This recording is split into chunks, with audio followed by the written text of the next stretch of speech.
Olha, quando eu entrei no Ministério Público, nós éramos 240 promotores e procuradores de justiça. 240.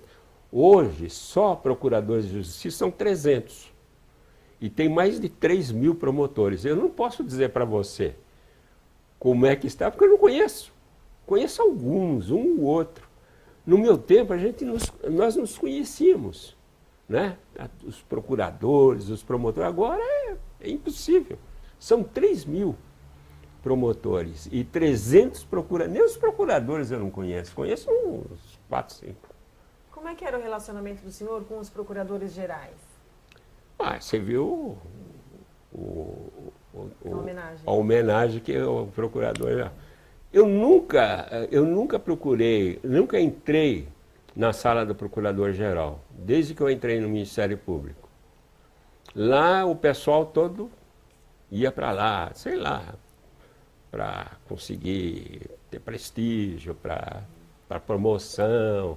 Eu nunca entrei, nem sei como é o gabinete do presidente, nem desse atual, nem sei como é que é, nunca entrei. Bom, estão entrando novas turmas. Estão começando agora, promotores de justiça substitutos. O que o senhor diria para eles? Eu diria que o promotor de justiça deve ser uma pessoa íntegra, não é?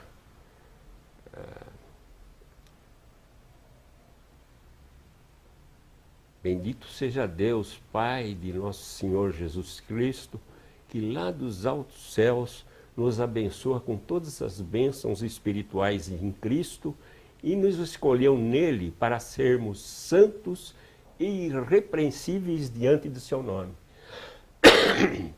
Primeira coisa que o promotor deve ser é ser uma pessoa íntegra.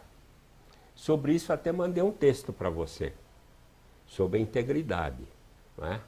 Começa lá no Gênesis 17:1, quando o El Shaddai, o Deus Todo-Poderoso, aparece a Abrão, que tinha 99 anos de idade, e diz a ele: anda na minha presença e ser íntegro. Depois Moisés, 2000 anos depois, talvez, no Monte Sinai, ele recebe uma mensagem de Javé: diga à Assembleia de Israel, sede santos, como eu, vosso Deus, sou santo. Aí, 2000 anos depois, Jesus, no Sermão da Montanha, escrito por Mateus no capítulo 5, versículo 8, ele diz: sede perfeito, como o Pai Celeste é perfeito. Aí então eu fiquei pensando, mas como é que eu posso ser perfeito como Deus? Né? Isso é uma coisa absurda, mas Jesus falou, ele é a verdade, ele é a vida, né?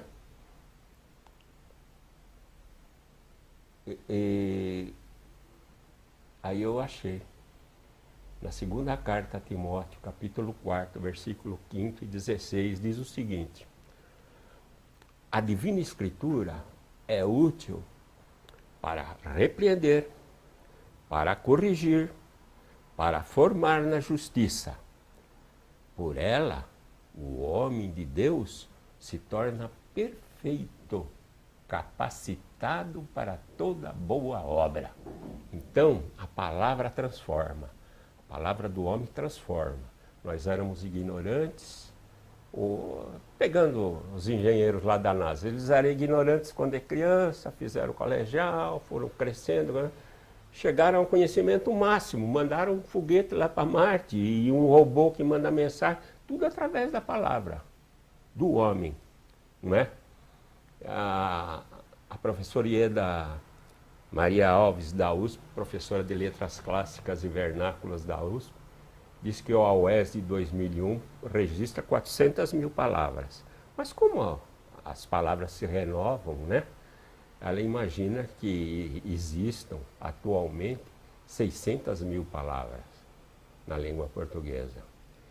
E o Frei Patrício Schiavini, que escreve para o jornal São Paulo, diz que a Bíblia possui aproximadamente 800 mil palavras. Entendeu? Então o que eu recomendo é isso, que a pessoa se transforme, que é a palavra que vai transformar. Procura ler a Bíblia. Não ler como se fosse um romance, mas ruminar a palavra. Você tem que ler a Sagrada Escritura ruminando as palavras. Tem uma passagem a um profeta que ele recebe a mensagem para comer o manuscrito.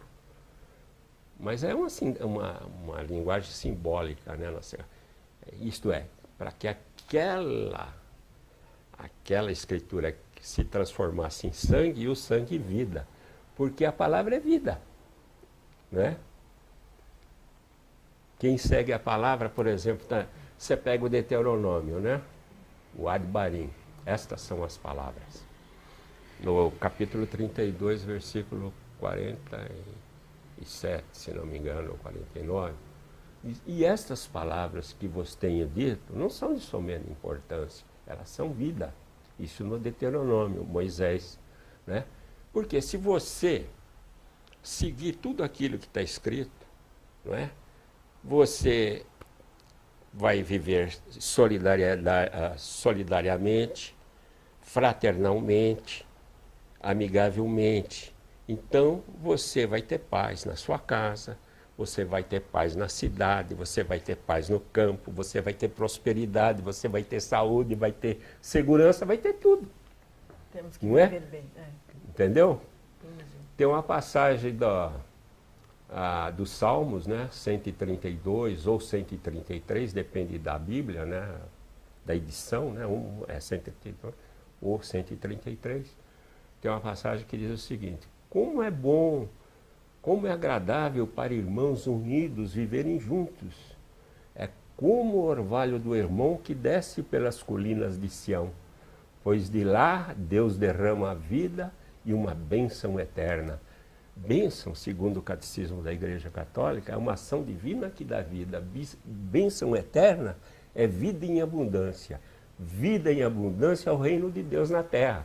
É que nós vamos ter solidariedade, paz, não é? Prosperidade, vamos ter tudo. Não vai ter falta de escola, de hospitais, nada disso. Por exemplo, ó, quer ver? Aí quando eu estava parado, tá? A primeira coisa que eu fiz foi isso aqui, ó. Na favela do Heliópolis. Construir uma quadra esportiva para as crianças de 3 a 6 anos na favela do Heliópolis, na comunidade de São Francisco de Assis. Fica na rua Almirante Nunes, 157. Por quê? Numa favela, as crianças da creche São Francisco ficavam fechadas nas salas, nas classes, 8 horas por dia, porque na favela não tem espaço fora, né? As ruas passa cavalo, passa automóvel, charrete, bicicleta, o pedestre, é uma mistura, não há espaço, né? Na favela. Então, a irmã Marcela Agnes Pedraza, ela, na época, o candidato a prefeita era o Serra, foi lá com o Kassab. Irmã, pode deixar que a gente constrói isso para a senhora. E eu disse para ela: irmã, eu ajudo a senhora a fazer aquilo. Ela não acreditou muito em mim e começou a ir lá para a Secretaria de Obras da Prefeitura e chegava lá, um funcionário dizia: não é aqui, irmã, é lá. Ele chegava lá: não é aqui, irmã, é lá. Conclusão, enrolaram essa senhora de tal forma que ela ficou no desespero. Falou: doutor, mas a fera, eu não consigo e tal. Falei: mas eu não disse para a senhora? Aí então, ela resolveu aceitar a minha ajuda. Então, ela veio à minha casa, sentou-se aqui, nesse banco onde eu estou sentado aqui, deu um cheque de 20 mil para ela, inicial, né? 20 mil.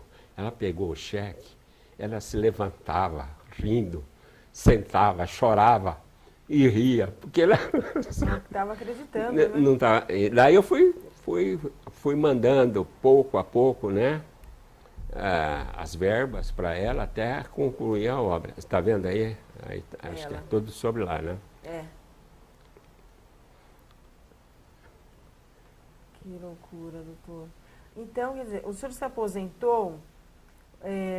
Mas continua fazendo justiça. Continua fazendo justiça. Porque isso daí é uma forma de justiça. Né? E na área das fundações, né? Hã? Na área das fundações e também não, de obras... fundações não. Em obras, né?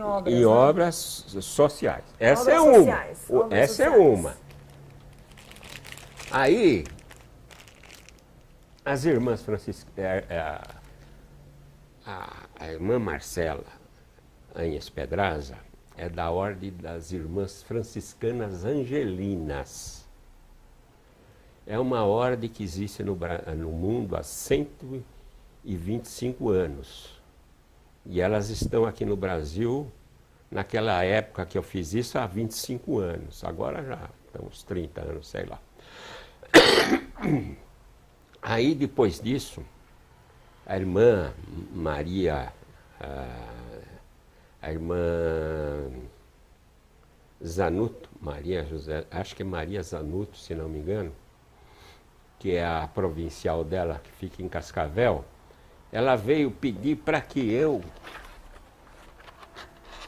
ajudasse... Cascavel é uma cidade, né? É, no Paraná. Uhum. Que ajudasse a construir uma quadra esportiva no Centro Educacional Lar Jesus Adolescente.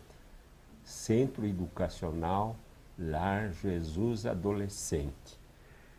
Que é para